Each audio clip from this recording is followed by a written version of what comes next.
Hello friends, आज के इस वीडियो में हम आपको प्रेशर बेल्ट्स के बारे में बताएंगे। ये पिक्चर देख के आपको लग रहा होगा कि आखिर ये है क्या, लेकिन विश्वास मानिए कि ये चीज़ इतना इम्पोर्टेंट है ज्योग्राफी के लिए कि इसको पढ़े बिना ओशियनोलॉजी और क्लाइमेटोलॉजी तो कभी ज़िंदगी में क्लियर होगा ही नहीं, क्योंकि ये जो है ना सबका बेस है। तो सबसे पहले हम जानते हैं कि प्रेशर बेल्ट क्या होता है। तो लैटिट्यूड के बारे में पता होगा कि ग्लोब में अलग अलग जगह पे अलग अलग लैटिट्यूड होता है, ठीक है। ये सबको पैरेलल लाइन को लैटिट्यूड बोलते हैं। तो हर लैटिट्यूड पे जो एयर का प्रेशर है वो अलग अलग होता है और उसी से मतलब डिसाइड होता है कि हवा किधर चलेगा, क्योंकि हवा जो है हमेशा high pressure to low pressure जाता है। तो सबसे पहले हम हाई प्रेशर और लो प्रेशर का कॉन्सेप्ट देख लेते हैं। तो कहीं पे भी अगर टेम्परेचर ज़्यादा होगा यानी कि गर्म होगा तो गर्म हवा ऊपर उठता है, तो नीचे में हवा का डेंसिटी बहुत कम हो जाएगा। डेंसिटी मतलब क्या कि हवा छोटा सा एरिया में बहुत ज़्यादा ही फैल के रहेगा नीचे में, क्योंकि बाकी सब हवा ऊपर उठ गया, तो वहाँ पे लो प्रेशर बन जाएगा। उसका ठीक उल्टा कर दीजिए, तो अगर टेम्परेचर को लो कर दीजिए यानी कि ठंडा कर दीजिए, तो जितना ऊपर का हवा है ना वो भी आकर के नीचे बैठ जाएगा। तो मतलब एक जगह पे हवा का जो पार्टिकल है वो बहुत ज़्यादा होगा, बोल सकते हैं कि डेंसिटी बहुत ज़्यादा हो जाएगा, जिसके वजह से वो वहाँ पे हाई प्रेशर बन जाएगा। तो अब देखते हैं हम लोग इस चार्ट में।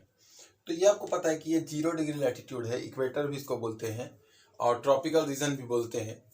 तो ट्रॉपिकल रीजन में हमको पता है कि सबसे ज़्यादा जो है ना टेम्परेचर होता है और सबसे ज़्यादा हीट यहीं पे होता है, क्योंकि मतलब सालों भर यहाँ पे हॉरिजॉन्टल सन का रे पड़ता है, तो परपेंडिकुलर आई मीन। तो यहाँ पे गर्मी है, तो गर्मी से क्या होगा, जाहिर सा बात है हवा ऊपर जाएगा।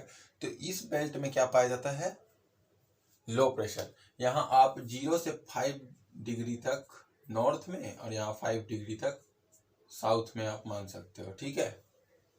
अब थोड़ा आगे बढ़िए तो आपको एक बेल्ट मिलेगा 30 to 35 डिग्री लैटिट्यूड में, सब ट्रॉपिकल हाई प्रेशर बेल्ट।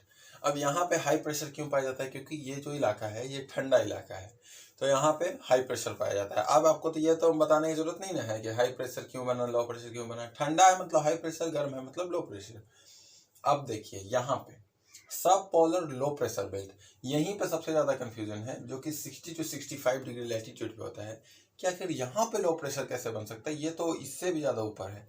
अगर आप थोड़ा सा भी ज्योग्राफी जानते हो तो अगर आप पोल्स की तरफ जाओगे तो बहुत ज़्यादा आपको ठंड मिलेगा, तो इस जगह पे लो प्रेशर बनने का क्या कॉन्सेप्ट है। तो इसमें काम करता है एक मतलब अर्थ आपको पता है कि वेस्ट टू ईस्ट घूम रहा है, तो घूमने की वजह से सबसे ज़्यादा जो उसका घूमने का जो इफेक्ट है वो इस जगह पे पड़ता है, पोल पे भी पड़ता है। मतलब कोई भी गोला को अगर आप घुमाओगे ना तो घूमने का सबसे ज़्यादा इफेक्ट यही एरिया में पड़ेगा, और इस एरिया में उसका इफेक्ट बहुत ज़्यादा कम रहता है। इसी के कारण जो है ना, इसी के कारण इक्वेटर पे अगर आप पानी का मतलब एक छेद होता है, उस पानी में को गिराओगे ना तो ऐसे से घूम के नहीं जाएगा, सीधे चला जाएगा। क्यों, क्योंकि वहाँ पे घूमने का इफेक्ट बहुत ज़्यादा कम होता है यहाँ पे इक्वेटर पे, और इस जगह पे ज़्यादा होता है। तो बात वो नहीं है, बात यह है कि यहाँ पे लो प्रेशर क्यों पाया जाता है।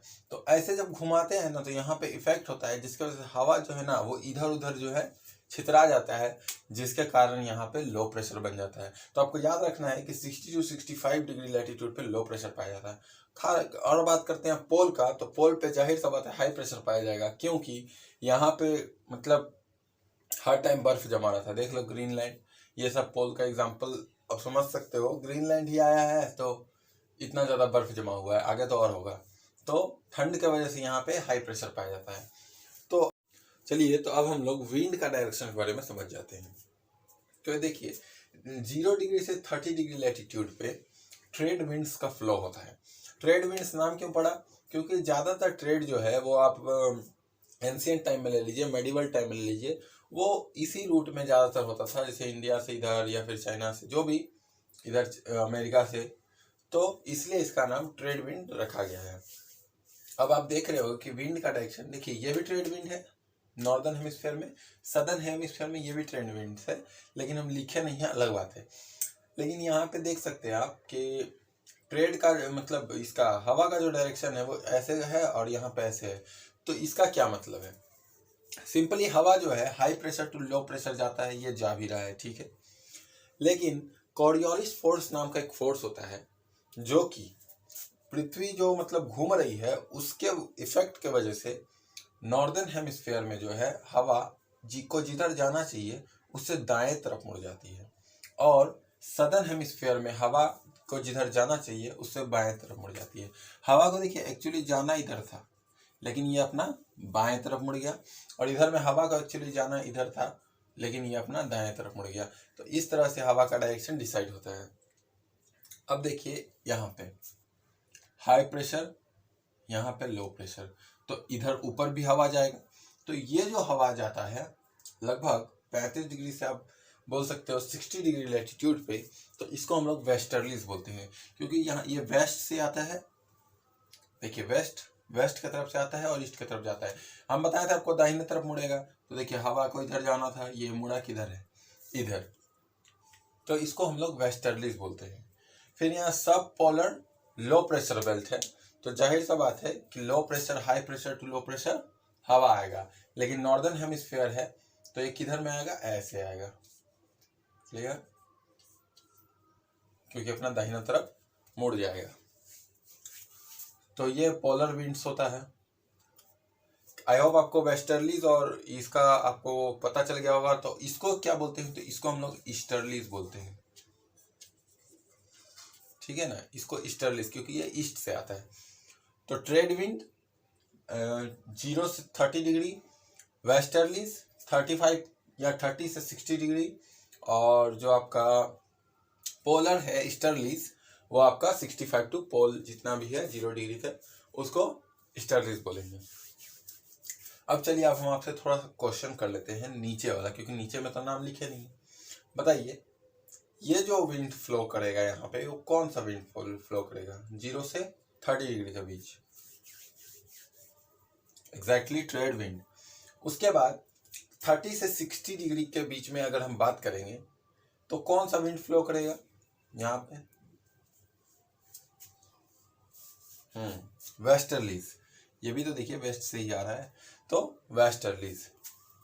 और 60-65 टू पोल एरिया से जो विंड आ रहा है वो कौन सा है, वो है पोलर ईस्टर्लीज। एक लास्ट बात बताते हैं, उसके बाद काम को खत्म करते हैं। तो इसका हम नाम लिख रखे हैं हॉर्स लैटिट्यूड, जो कि थोड़ा सा ये भी होता है। तो हॉर्स लैटिट्यूड जैसे आपका दिमाग में आएगा, सबसे पहले आपका दिमाग में लैटिट्यूड आना चाहिए कि 30 to 35 डिग्री लैटिट्यूड पे हॉर्स लैटिट्यूड पाया जाता है। हॉर्स लैटिट्यूड कुछ ज़्यादा नहीं, यही सब ट्रॉपिकल जो हाई प्रेशर बेल्ट है ना, इसी को हॉर्स लैटिट्यूड बोलते हैं। बोलने के पीछे कारण है, क्योंकि देखिए यहाँ पे हाई प्रेशर बेल्ट है, इसका ऊपर लो प्रेशर नीचे लो प्रेशर, तो यहाँ का हवा जो है ना, कुछ हवा ऊपर चला जाता है, कुछ हवा नीचे चला जाता है, और यहाँ पे हवा का जो स्पीड है वो बहुत ही कम हो जाता है, जिसके वजह से मॉडर्न पीरियड में क्या हुआ था कि यहाँ से ट्रेड होता था अमेरिका से ब्रिटेन को, तो अमेरिका से ब्रिटेन को ट्रेड होता था, घोड़ा का ट्रेड होता था। अब ये लोग नाव से जाते रहता था, और ये लोग का नाव बीच में रुक जाता था, क्योंकि हवा चल रहा नहीं, और उस समय तो वैसा इंजन विंजन आविष्कार हुआ नहीं था कि धक्का मार सके, हवा का डायरेक्शन से ही जाया जाता था, लेकिन यहाँ पे होता नहीं था। तो क्या किया जाता था कि घोड़ा को जो है ना वो समुद्र में फेंक दिया जाता था, ताकि भार हल्का हो जाए नाव का और वो चला जाए। तो इस तरह से इसका नामकरण जो है वो हॉर्स लैटिट्यूड पड़ गया। तो आई होप आपको वीडियो ये समझ में आ गया होगा। थोड़ा सा क्रिटिकल जरूर है, पहली बार समझना में माथा दर्द करता है, लेकिन ऐसा नहीं कि नहीं समझ में आएगा। और इसको अगर आप समझ गए तो फिर आपको मतलब क्या बोलते हैं, बहुत सारा चीज़ होता है ना कि पानी से, अगर ओशियन से हवा जो है लैंड पे आ रहा है तो मतलब कैसा आएगा, ओशियन से मतलब लैंड पे कब आएगा, दिन के समय, रात में आएगा, ठंडा में आएगा, गर्मी में आएगा, ये सब क्वेश्चन आप आराम से बना सकते हो, और आप जो ओशियन करंट है उसका भी डायरेक्शन को समझ सकते हो। आई होप आपको वीडियो समझ में आएगा। वीडियो समझ में आया तो लाइक कीजिएगा। ये प्रेशर बेल्ट था, बहुत ही ज़्यादा इंपॉर्टेंट टॉपिक था, आप इसको हो सके तो 2 बार वीडियो देख सकते हैं। चलिए बाय।